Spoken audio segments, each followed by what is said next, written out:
Hello बच्चों, कैसे हो? तो बच्चों चैप्टर नंबर 2 स्टार्ट करेंगे, एसिड बेसिस एंड साल्ट। तो एनसीईआरटी सॉल्यूशन करेंगे बच्चों। देखिए, स्टार्ट करते हैं पेज नंबर 18। तो पेज नंबर 18 पर देखो, पहला क्वेश्चन है बच्चों, you are a given three test tube contain distilled water, acidic solution, basic solution. हमारे पास 3 टेस्ट ट्यूब हैं बच्चों, और एक में क्या है, डिस्टिल्ड वाटर है, सेकंड में एसिडिक सॉल्यूशन है, और थर्ड में बेसिक सॉल्यूशन है। तो एक हमारे पास क्या है बच्चों, रेड लिटमस पेपर अवेलेबल है। ठीक है, जो आइडेंटिफाई करने के लिए है कि उन टेस्ट ट्यूब में किस प्रकार का सॉल्यूशन है, वो एसिड है, ठीक है, बेस है, या न्यूट्रल है। ठीक है, तो 3 प्रकार के सॉल्यूशन हमारे हो सकते हैं। तो हमारे पास क्या है बच्चों, red litmus paper. Red litmus paper की प्रॉपर्टी क्या है? सबसे पहली प्रॉपर्टी क्या है, अगर उसका कलर ब्लू कलर हो जाता है, रेड लिटमस पेपर का जो कलर है अगर ब्लू हो जाता है, तो तब हम बेसिक सॉल्यूशन हम बोलेंगे। जो सॉल्यूशन है हमारा वो कैसा है, वो बेसिक सॉल्यूशन है। ठीक है, अगर कोई भी चेंज नहीं आता, नो चेंज, ठीक है, if the red litmus paper experience no change in acidic solution, ठीक है, यहां पर फिर हमारा कैसा सॉल्यूशन होगा, वो एसिडिक सॉल्यूशन होगा। अगर नहीं चेंज आया, ठीक है, रेड कलर ही रहा, ठीक है। उसके बाद if red litmus paper change to purple colour, the solution is, solution कैसा रहेगा बच्चों, डिस्टिल्ड वाटर रहेगा। अगर रेड कलर हमारा किस में चेंज हो जाता है बच्चों, पर्पल कलर में, ठीक है, तो तब हमारा सॉल्यूशन क्या रहेगा, डिस्टिल्ड वाटर रहेगा।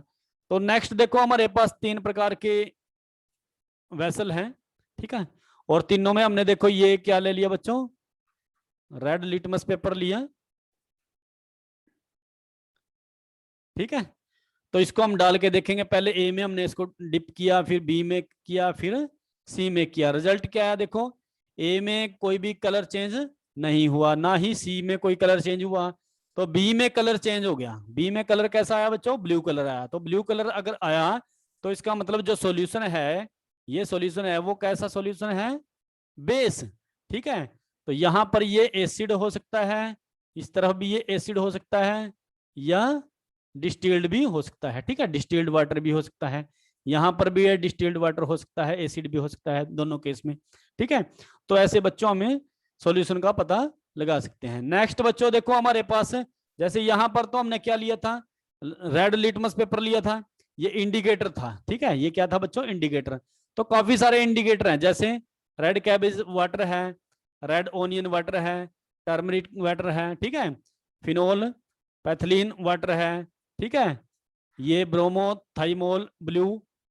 ठीक है बच्चों, ये भी हमारा इंडिकेटर है, red litmus, blue litmus, universal indicator. तो ये सभी क्या है बच्चों, इंडिकेटर हैं जिनसे हम पता कर सकते हैं कि जो सॉल्यूशन है वो एसिड है, ठीक है, न्यूट्रल है, या बेस है।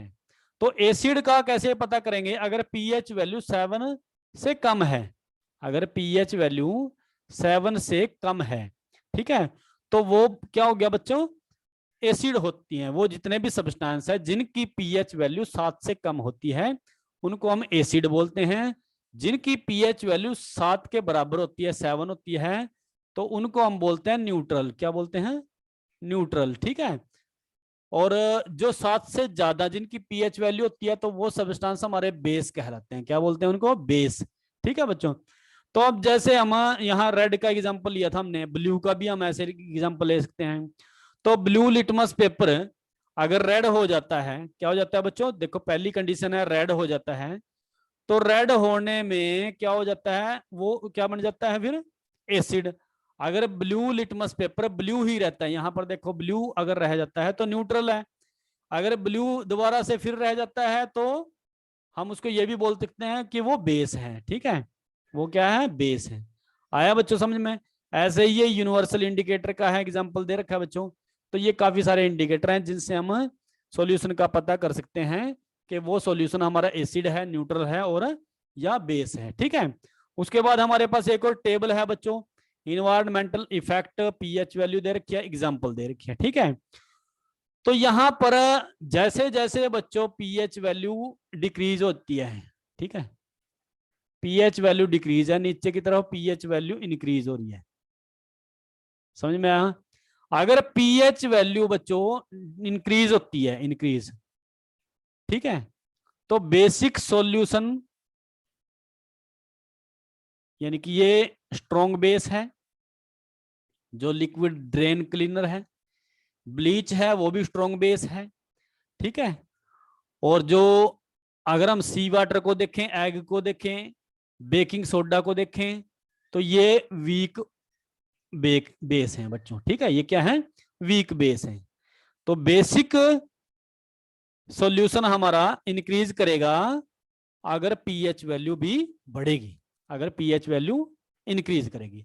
अगर पीएच वैल्यू डिक्रीज करती है तो एसिडिसिटी भी, ठीक है बच्चों, एसिडिसिटी भी इंक्रीज करेगी। ये इनवर्सली प्रोपोर्शनल है। पीएच पीएच क्या बच्चों? इनवर्सली प्रोपोर्शनल है एसिडिसिटी के। ठीक है, अगर पीएच वैल्यू बढ़ती है तो एसिडिसिटी कम हो जाती है। क्या हो जाती है? कम। ठीक है, तो जैसे पीएच वैल्यू बच्चों 0 है किसकी? बैटरी के एसिड की, तो वो एसिड है, स्ट्रॉन्ग एसिड है। क्या है? स्ट्रॉन्ग एसिड है। ठीक है, उसके बाद सल्फ्यूरिक एसिड है, लेमन जूस है, ऑरेंज जूस है, एसिड रेन है। ठीक है, तो सबकी पीएच वैल्यू दी हुई है। समझ में आया बच्चों? जैसे बनाना है, बनाना की पीएच वैल्यू क्या होती है? 5 से 5.3 होती है। फिर उसके बाद है हेल्दी लेक है, 6.5 होती है। जो दूध है बच्चों, मिल्क, मिल्क की पीएच वैल्यू क्या होती है? 6.5 से लेकर 6.8 तक। ठीक है, प्योर वाटर है, प्योर वाटर न्यूट्रल होता है बच्चों, ना वो एसिड होता है ना ही बेस होता है। ठीक है, समझ में आया बच्चों? तो ये टेबल भी बड़ी इंपॉर्टेंट है। नेक्स्ट क्वेश्चन पर चलते हैं बच्चों, पेज नंबर 22। तो क्वेश्चन क्या है बच्चों? जो कर्ड होती है, दही, और जो सावर सब्सटेंस है, खट्टे सब्सटेंस है, उनको ब्रास और कॉपर की बर्तनों में हम क्यों नहीं रखते? ठीक है, अब देखो कॉपर और ब्रास क्या है बच्चों? ये मेटल है। ये क्या है? मेटल। और जो कर्ड है, दही है, और खट्टे सब्सटेंस है, वो क्या है? एसिड है। तो एसिड की अगर रिएक्शन होती है, एसिड प्लस मेटल, एसिड की मेटल के साथ रिएक्शन होती है, तो बच्चों क्या बनता है? जो साल्ट यहां पर बनेगा, ठीक है, प्लस क्या निकलेगी? हाइड्रोजन गैस निकलेगी, जो नीचे वाले क्वेश्चन में भी है। तो यहां पर अगर खट्टे सब्सटेंस को हम मेटल में, किसी भी मेटल में डाल दें, ठीक है, तो वो क्या करेंगे बच्चों? वहां से टॉक्सिक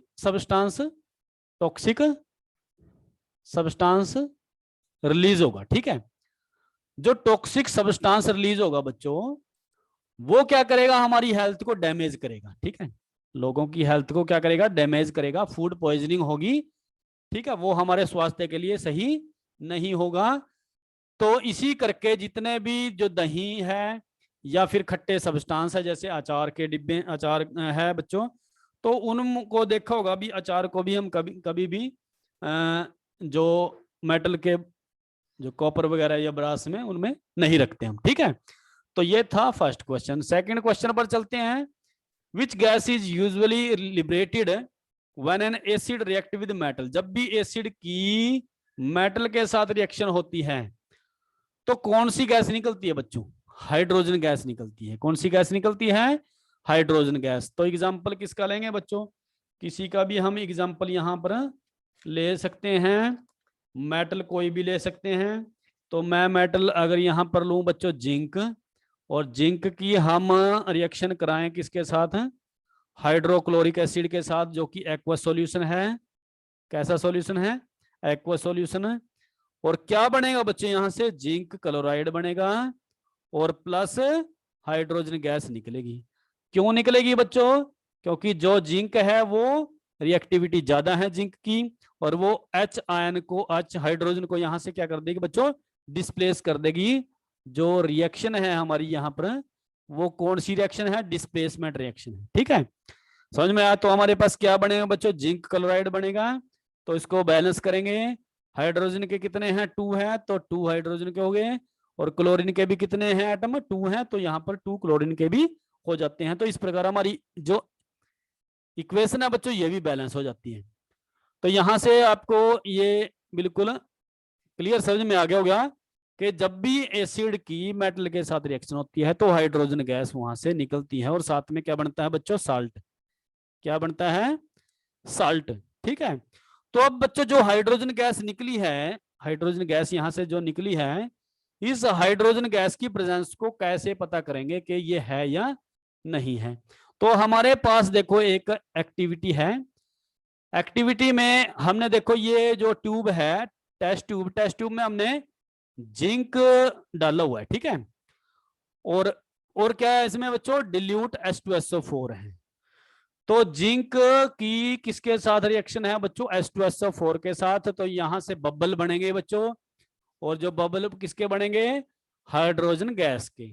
अब इसको देखना है, इसकी प्रेजेंस को नोट करना है। ठीक है, तो हमने क्या लिया बच्चों? सोप सॉल्यूशन लिया, और सोप सॉल्यूशन में पाइप को डाल दिया। जब यहां से बच्चों ये सॉल्यूशन में से जब हाइड्रोजन गैस के बुलबुले निकलेंगे, तो अगर हम कैंडल को इसके नजदीक लेकर आएंगे, जलती हुई कैंडल को नजदीक लेकर आएंगे, तो यहां पर जो हाइड्रोजन गैस में से एक साउंड उत्पन्न होता है बच्चों, जिसको हम बोलते हैं पॉप साउंड। ठीक है, क्या बोलते हैं? पॉप की आवाज आती है। तो इससे हमें पता चल जाता है कि यहां पर जो गैस है वो कौन सी गैस है? हाइड्रोजन गैस है। कौन सी गैस है बच्चों? हाइड्रोजन गैस की प्रेजेंस का हमें पता चल जाता है। ठीक है, नेक्स्ट क्वेश्चन पर देखिए बच्चों, हमारे पास थर्ड क्वेश्चन है मेटल कंपाउंड ए। हमें इस ए कंपाउंड का पता नहीं है, जो कि रिएक्ट करता है डिल्यूट हाइड्रोक्लोरिक एसिड के साथ, और क्या बनाता है बच्चों? एफरवेसेंस प्रोड्यूस करता है। इसको हम हिंदी में बोलते हैं बुदबुदाहट।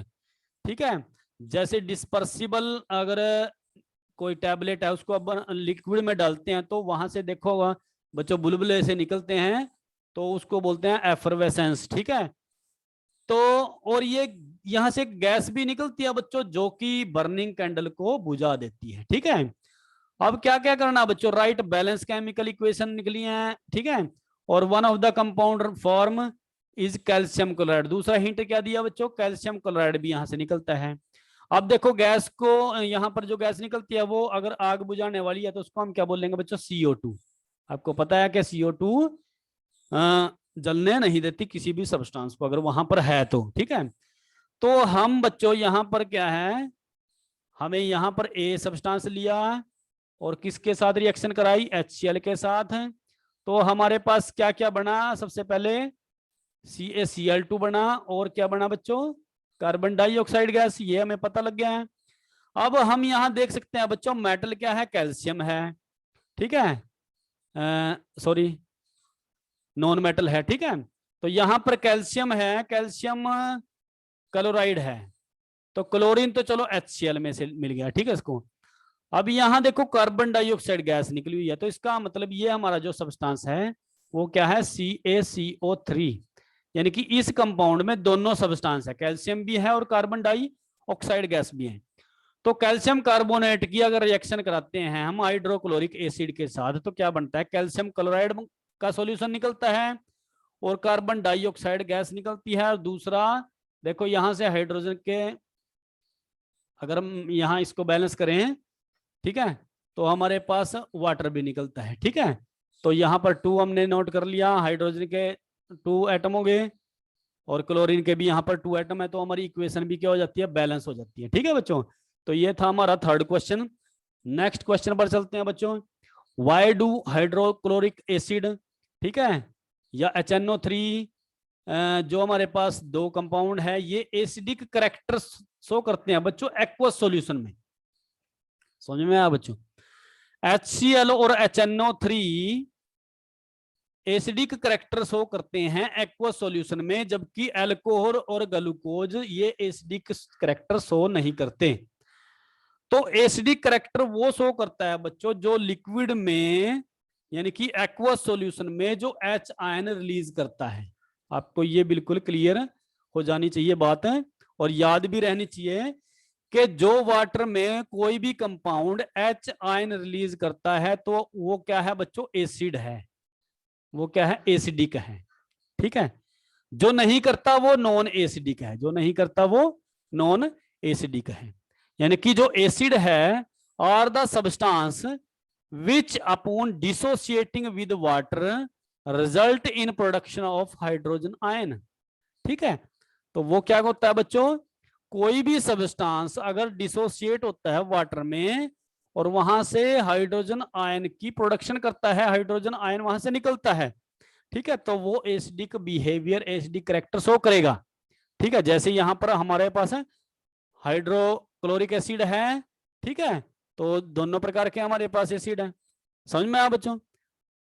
तो अगर जैसे ग्लूकोज है और अल्कोहल है, जो ग्लूकोज और अल्कोहल है बच्चों, ठीक है, अल्कोहल का फार्मूला क्या है, C2H5OH, तो ये बच्चों ऑर्गेनिक कंपाउंड है, क्या है, ऑर्गेनिक कंपाउंड। ठीक है, तो यहां से बच्चों हाइड्रोजन जो एलिमेंट है वो यहां से नहीं निकलता। ठीक है, तो ये एसिडिक नेचर इन ये शो नहीं करेंगे। ठीक है, समझ में आया बच्चों, the fact that hydrogen in them will not separate as like the hydrogen in the acid, तो यहां से हाइड्रोजन सेपरेट नहीं होगा। ठीक है बच्चों, they will not separate to become hydrogen ion on dissolving in the water. ठीक है, on dissolving in the water. ठीक है, तो इसके हम आसानी से इसको याद कर सकते हैं बच्चों। ठीक है, तो dissociation of hydrogen gas will decide the acidic और non acidic nature of the compound. ठीक है, नेक्स्ट क्वेश्चन पर चलते हैं।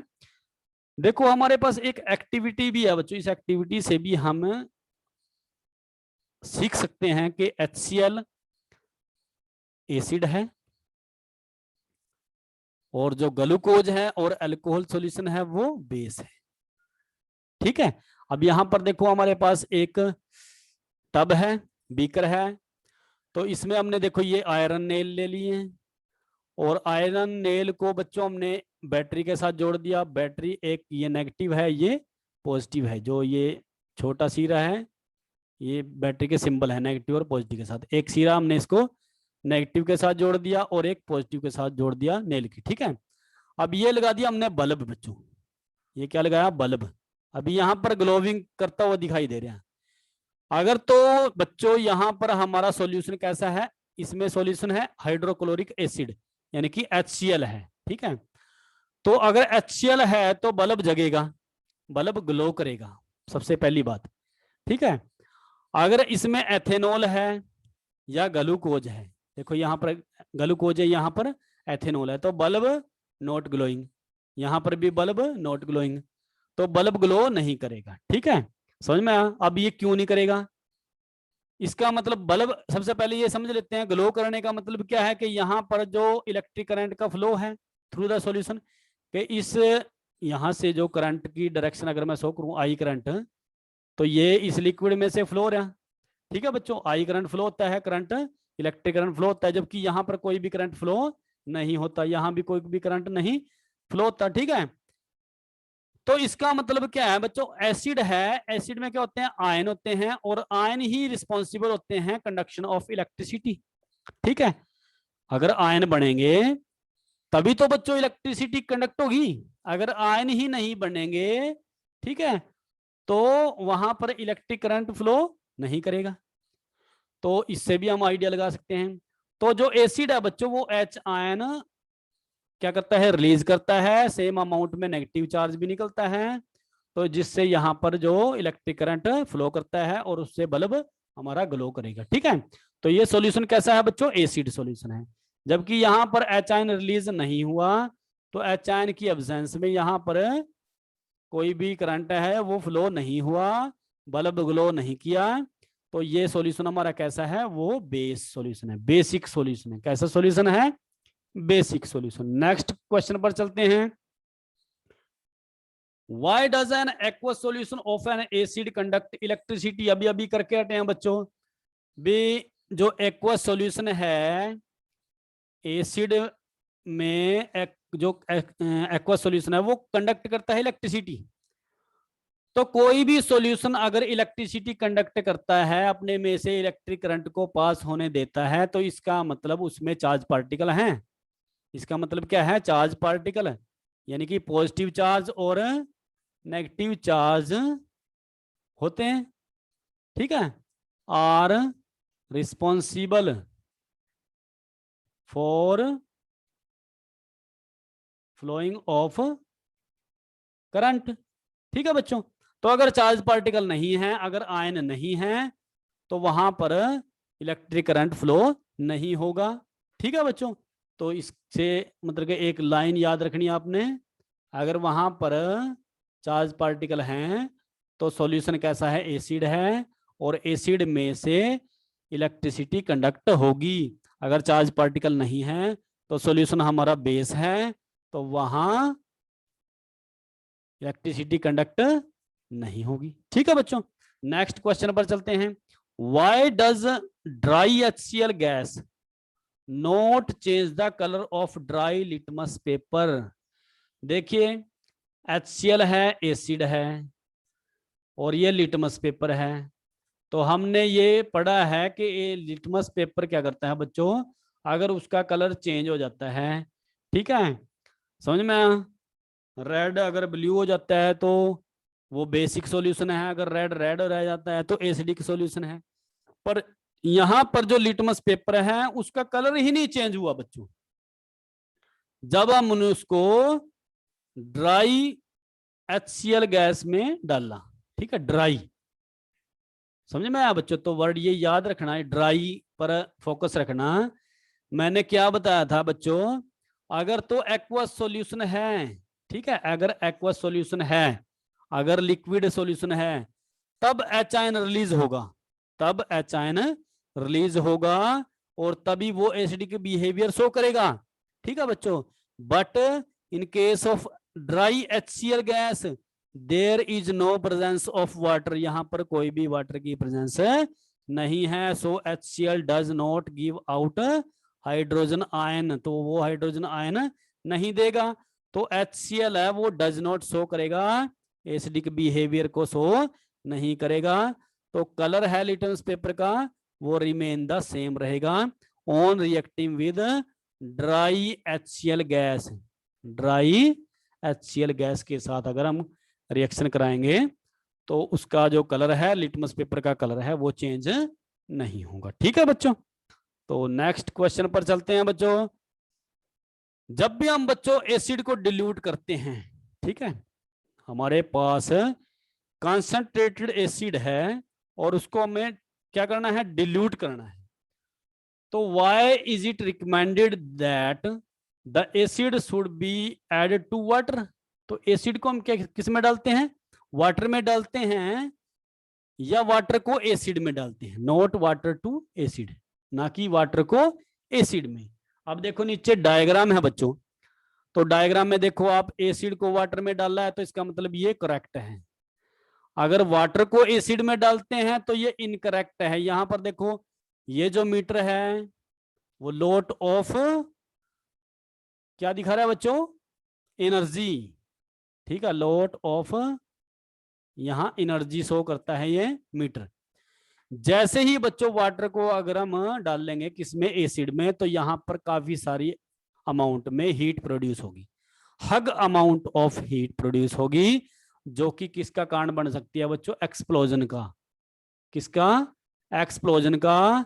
और can cause acid burn face, cloth and body part, हमारे बॉडी पार्ट को, कपड़ों को, हमारे चेहरे को जला सकती है। ठीक है बच्चों, तो सेफ क्या रहता है कि एसिड टू वाटर। ठीक है, एसिड टू वाटर। एसिड को हम किस में डालेंगे? वाटर में डालेंगे, वो भी ड्रॉप टू ड्रॉप। ठीक है, आया समझ में? बूंद बूंद करके हमने इसमें डालना है, तब हमारा जो सॉल्यूशन होगा वो डिल्यूट होगा। ठीक है बच्चों, कैसा रहेगा?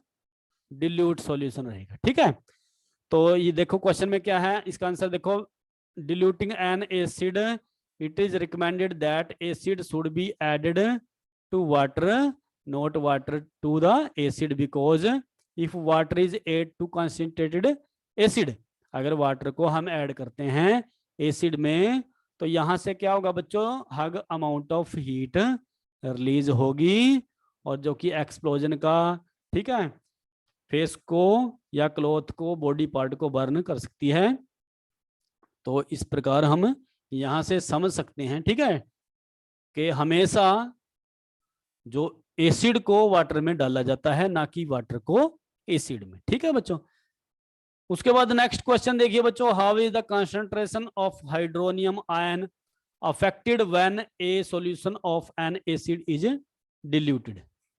भाई हमारे पास जो एसिड है, जब हम उसको डिल्यूट करते हैं, जब हम उसको क्या करते हैं, डिल्यूट करते हैं, तो हाइड्रोनियम आयन वहां कैसे अफेक्ट होता है, उस पर क्या फर्क पड़ता है, ठीक है। तो हम क्या करते हैं बच्चों, डिल्यूट के लिए अभी क्वेश्चन करके हटे हम। डिल्यूट अगर करेंगे तो क्या करेंगे, एसिड ऐड करेंगे वाटर में। When acid is added to water there will be fixed amount of hydronium present in the fixed volume of the solution. If we dilute the solution, hydronium ion per volume of solution decrease. देखो पहले तो क्या था बच्चों, एक fix amount होती है hydronium ion की, ठीक है, और फिक्स वॉल्यूम में, सॉल्यूशन के फिक्स वॉल्यूम में उसकी फिक्स अमाउंट होती है, रेस होती है। पर यहां पर जैसे ही अगर हम उसको डिल्यूट करते हैं तो हाइड्रोनियम आयन की वो स्ट्रेंथ क्या होती है बच्चों, कम हो जाती है, डिक्रीज होती है, यानी कि वॉल्यूम ऑफ द सॉल्यूशन में हाइड्रोनियम आयन क्या हो जाता है, कम हो जाता है, ठीक है। और this in turn decrease hydronium concentration in the solution, solution में हाइड्रोनियम कंसंट्रेशन क्या होती है, वो कम होती जाती है। अगर H आयन बढ़ता है बच्चों, ठीक है, अगर H आयन बढ़ता है तो एसिडिसिटी होती है ज्यादा, ठीक है, आया समझ में।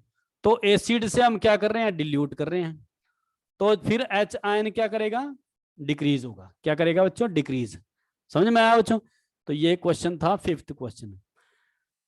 नेक्स्ट क्वेश्चन क्या है बच्चों, how is the concentration of hydroxide ion. जैसे यहां पर हाइड्रोनियम आयन यहां पर किस प्रकार अफेक्टेड हुआ जब हमने एसिड के सॉल्यूशन को डिल्यूट किया, और यहां पर कैसे अफेक्टेड होएगा, OH आयन यानी कि hydroxide ion, when excess base is dissolved in a solution of sodium hydroxide. देखो हमारे पास NaOH है, ये NaOH सॉल्यूशन है, ठीक है बच्चों। तो इसमें हम OH को और ऐड कर रहे हैं यहां पर, ठीक है, ऐड करेंगे OH को, तो ये OH क्या हो जाएगा बच्चों, क्या करेगा, इंक्रीज करेगा, क्या करेगा, इंक्रीज, ठीक है। When base is dissolved in sodium hydroxide solution, तो जो हाइड्रोक्साइड आयन है वो इंक्रीज करेंगे, करेंगे। बट एक सैचुरेशन वैल्यू आएगी बच्चों, कुछ एक पॉइंट पर सैचुरेशन वैल्यू आएगी, तो उस सैचुरेशन के बाद जो हाइड्रोक्साइड आयन कंसंट्रेशन वो क्या हो जाएगी, कांस्टेंट हो जाएगी, क्या हो जाएगी बच्चों, कांस्टेंट हो जाएगी, और दोबारा फर्दर हम उसको यानी कि बेस को उसमें ऐड नहीं कर सकेंगे, ठीक है बच्चों। तो ये था हमारा सिक्स्थ क्वेश्चन, यानी कि एक बार तो डाल लेंगे हम उसमें हाइड्रोनियम हाइड्रोक्साइड आयन डाल दिया, तो हाइड्रोक्साइड आयन डाल दिया तो वहां पर क्या हुआ, हाइड्रोक्साइड आयन की जो कंसंट्रेशन है वो ज्यादा होगी, पर वो मतलब कि ये नहीं है भी ज्यादा होती चली जाएगी, यानी कि वो एक लिमिट आएगी, वहां तक होगी, सैचुरेशन तक होगी, उसके बाद वो कांस्टेंट वैल्यू रहेगी, ठीक है बच्चों। उसके बाद नेक्स्ट क्वेश्चन करेंगे बच्चों, पेज नंबर 33। तो हमारे पास 2 सॉल्यूशन है, A और B। तो A का pH वैल्यू कितनी है, 6 है, और B की pH वैल्यू कितनी है, 8 है। तो मैंने क्या बताया था, अगर 7 से कम है, यस देखो 7 से कम है, तो 7 से कम है तो ये क्या है बच्चों, एसिड है, यहां से आइडिया है, हम पता लगा सकते हैं। और ये 7 से ज्यादा है, ग्रेटर देन 7, ठीक है, ग्रेटर देन 7, ठीक है बच्चों। तो ये क्या होगा बच्चों, यहां पर ये बेस है, इसका मतलब ये बेसिक सॉल्यूशन है। तो which solution has more hydrogen ion concentration. अब मैंने क्या बताया था बच्चों, हाइड्रोजन आयन जिसमें ज्यादा होंगे, ठीक है, या एक लाइन याद रखेंगे आप, देखो, the pH of any solution is inversely proportional to the hydrogen ion concentration. ये याद रखनी है लाइन, ठीक है बच्चों। हाइड्रोजन आयन अगर बढ़ेगा, इंक्रीज करेगा, तो पीएच वैल्यू घटेगी। पीएच वैल्यु क्या होगी बच्चों? घटेगी। और पीएच वैल्यू कम होगी तो वो सॉल्यूशन हमारा क्या रहेगा? Acid solution. कैसा रहेगा बच्चों? Acid solution.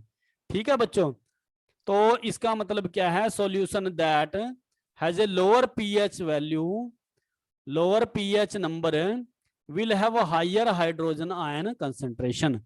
अगर जिसकी पीएच वैल्यू लो है तो हाइड्रोजन आयन कंसंट्रेशन उसकी ज्यादा रहेगी। ठीक है, तो सॉल्यूशन ए है, उसकी हायर हाइड्रोजन कंसंट्रेशन है, और बी है, उसकी हाइड्रोजन कंसंट्रेशन क्या है? कम है। ठीक है, देन ए सी। समझ में आया बच्चों? तो बी क्या है? बेसिक है, और ए क्या है? एसिडिक है। ठीक है बच्चों, बिल्कुल यहां से आपको समझ में आना चाहिए। नेक्स्ट क्वेश्चन क्या है बच्चों? What effect does the concentration of H ion have on the nature of solution? बच्चों हमने एक क्वेश्चन कर लिया है, ठीक है। एच आयन की कंसेंट्रेशन का सॉल्यूशन की नेचर पर क्या इफेक्ट पड़ता है, अभी अभी करके हटे हैं बच्चों। हाइड्रोजन आयन अगर बढ़ता है तो वही डिसाइड करता है किसको? सॉल्यूशन के नेचर को, कि वो एसिड है, ठीक है, या बेस है। ठीक है, तो अगर हाइड्रोजन आयन इंक्रीज करते हैं तो सॉल्यूशन एसिड है, अगर हाइड्रोजन आयन डिक्रीज करते हैं तो सॉल्यूशन बेसिक है। ठीक है, नेक्स्ट क्वेश्चन क्या है? Third, do basic solution also have H ion? जो बेसिक सॉल्यूशन है क्या उनमें भी एच आयन होता है? अगर होता है तो क्यों? ठीक है, तो वो बेसिक क्यों है? समझ में आया बच्चों? तो बेसिक सॉल्यूशन क्या है? उसमें एच आयन होता है, बट हाइड्रोक्साइड आयन उसमें ज्यादा होता है। ठीक है बच्चों, हाइड्रोक्साइड आयन बेसिक सॉल्यूशन में ज्यादा होता है, जबकि एच आयन उसमें बहुत कम होता है। ठीक है बच्चों, नेक्स्ट क्वेश्चन क्या है? Under what soil condition do you think a farmer would treat the soil of his field with quick lime? Quick lime का मतलब calcium oxide, slaked lime calcium hydroxide, और चाक यानी कि कैल्शियम कार्बोनेट। ठीक है, तो बच्चों सोइल की किस प्रकार की कंडीशन है, क्या क्या हमें उसको देना चाहिए, अगर उसका नेचर एसिडिक है या बेसिक है, कैसे पता करेंगे? फार्मर को कैसे बताएंगे कि उसमें चूना डालना है? ठीक है, कैल्शियम ऑक्साइड डालनी है। तो अगर बच्चों जो हमारी सोइल है उसका नेचर एसिडिक है, अगर सोइल का नेचर कैसा है? एसिडिक नेचर है, यानी कि पीएच वैल्यू बिलो है 7 से, ठीक है, 7 से नीचे है, तो वो एसिडिक सॉल्यूशन हो जाता है। सोइल का सॉल्यूशन चेक करेंगे तो इसका मतलब वो जो जगह है उसको हम क्या करेंगे? उसमें कैल्शियम ऑक्साइड डालेंगे। क्या डालेंगे? कैल्शियम ऑक्साइड डालेंगे, कैल्शियम हाइड्रोक्साइड डालेंगे, या चाक जिसमें चूना भी होता है वो डालेंगे। ठीक है, जिससे क्या होगा बच्चों? ये क्या है? बेसिक है। ये क्या है? बेसिक है। तो उसको एसिडिसिटी को कम करने के लिए उसमें बेसिक डालेंगे। क्या डालेंगे बच्चों? बेसिक। तो ये थे बच्चों हमारे एनसीईआरटी के क्वेश्चन आंसर। तो ये हमारा पार्ट 1 था बच्चों। इसके बाद पार्ट 2 हम करेंगे, जो हमारे क्वेश्चन रह जाते हैं तो वो हम नेक्स्ट पार्ट में करेंगे। तो बच्चों आज के लिए इतना ही, थैंक यू। तो बच्चों चैनल को सब्सक्राइब जरूर करें, शेयर करें, लाइक करें। धन्यवाद।